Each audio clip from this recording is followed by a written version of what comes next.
Alrighty, hi you guys, happy Vlogmas day 4. You know, we only have 21 more days to do Vlogmas.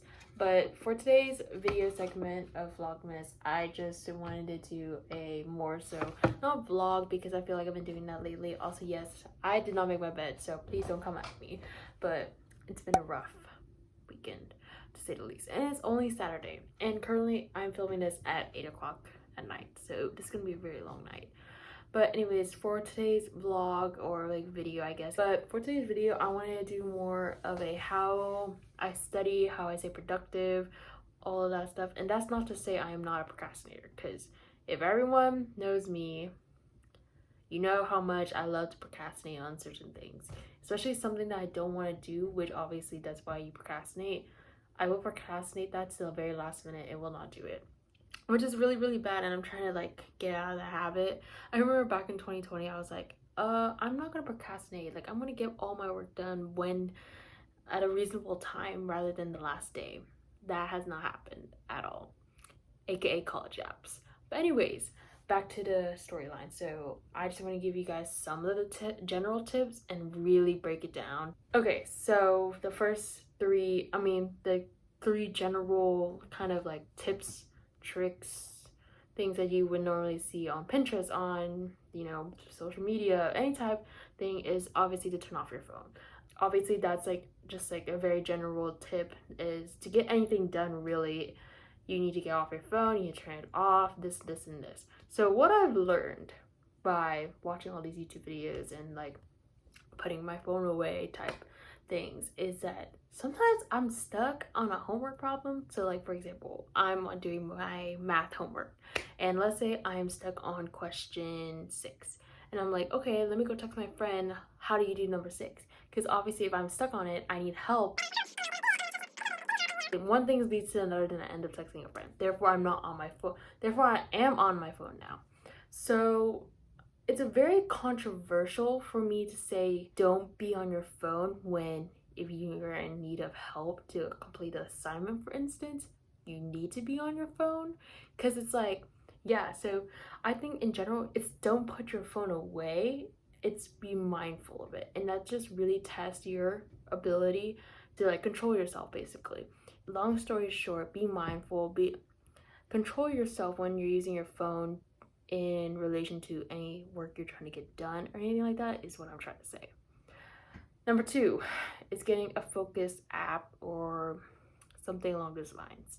So I did use 2 focus apps. I still use one, but I don't use it as often as I did before. So I'll put the title or like the picture of the 2 apps down below right here.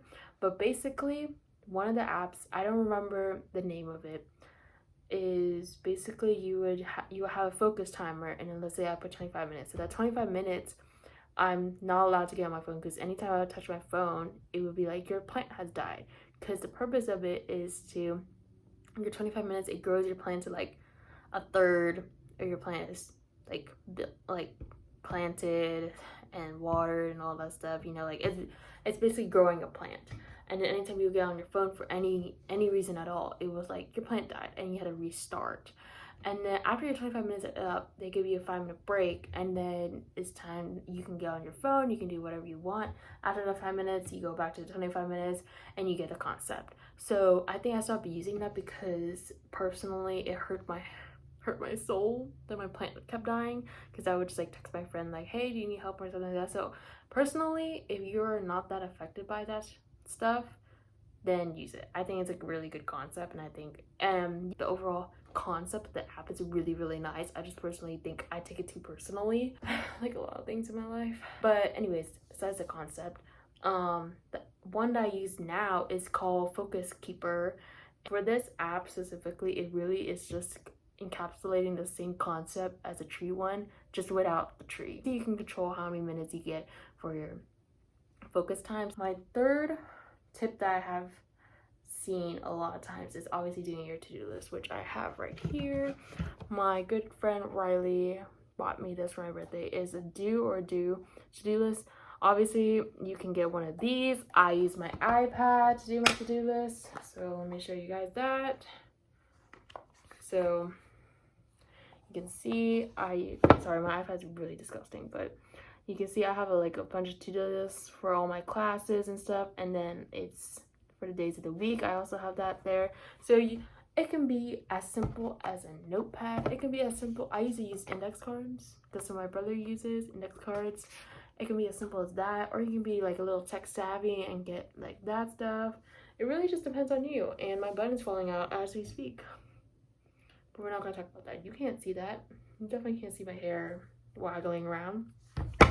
Anyways, so point being is get yourself a to-do list. I'm a very visual person, so I like to see like when everything is due and stuff like that, so I can plan along like, okay, this takes a long time, let me try to backtrack and like see how much I can get done now versus instead of cramming it like the night before or something like that. Something that I should take account of and should really follow my own advice, but I really don't sometimes, and it pains me in the booty for that.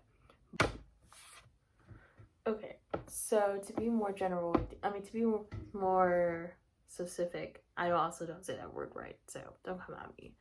Specific. I don't know how to say that word. That grinds my gears. But anyways, I'm gonna go over the 4 core classes and how I study for each one, so that you guys have like kind of a gist of what I kind of do for each of those classes.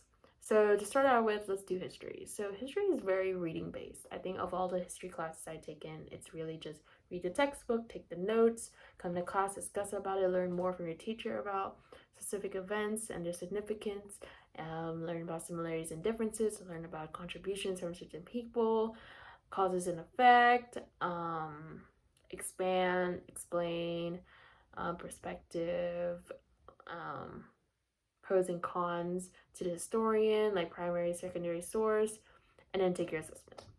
It's kind of the layout of all history classes. I think it's really just reading based and really trying to memorize these events and how they correlate to different parts of the world. How I study for these is really interesting.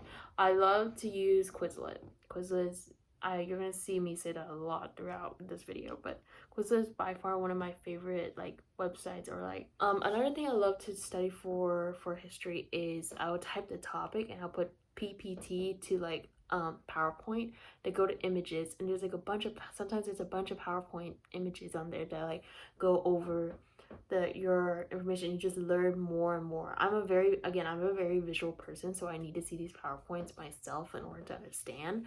So if you're a visual person like me, I would highly suggest doing that for history, because I think it's really, really helpful, and you can learn so much more than what your textbook gives you. So for math, how I study for math is very stereotypical. I love to do the homeworks again. Don't understand the problem when I'm doing it again, go to tutoring. Then, so yeah, I like to do the math homeworks again.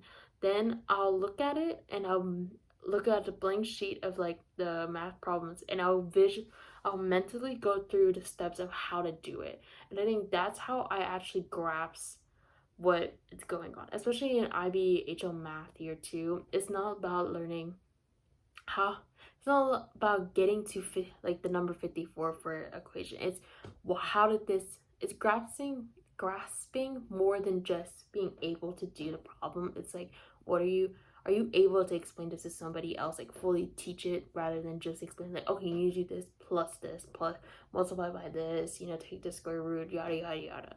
So I think that's one of the harder things about math, is that I'm grasping the concept, because I've always been the student who's like, okay, I know how to do this, but do I know how to explain it very well? Do I know why this is happening? And all that stuff. So I can't speak for all sciences, because yes, I've taken physics, yes, I've taken chemistry, and yes, I am in biology. I've been in biology for 4 years. All my high school career I've been doing biology. Chemistry, I don't have like a very good approach on it. I was actually really bad at chemistry to begin with. So I really don't have substantial information on that. Physics, I like to think of physics as math, and any person who is really into physics will come at me for that. I'm just stating facts, guys. I'm joking, it's not facts, it's just opinion. The thing about biology is that creating a flowchart is really helpful. I've used just black ink and a printer paper, and I just drew rough arrows to different things. I wish I had an example to show you guys, but I actually deleted it off my iPad. But it does not have to be something fancy at all, at all. A lot of the times it's really just arrows leading to one thing, leading to other, and especially in biology, everything leads to each other, and it's really, really interesting how the whole concept of biology is encapsulated in this cycle of things, and it's like all the units that you learn is like a circle, like they all repeat, and it's so interesting, and it just keeps expanding. It's like this, but yeah, learning biology in one way, it definitely, it was a little hard for me to grasp at the beginning, just because I was like, what is this?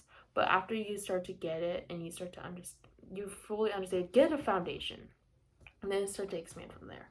So anyways, yeah, how I study for biology is just really flowcharts. I use study guides as well, and yeah, that's really all I use. And then for English, so this is gonna be a sad moment, but I haven't taken English tests in 2 years, including this year.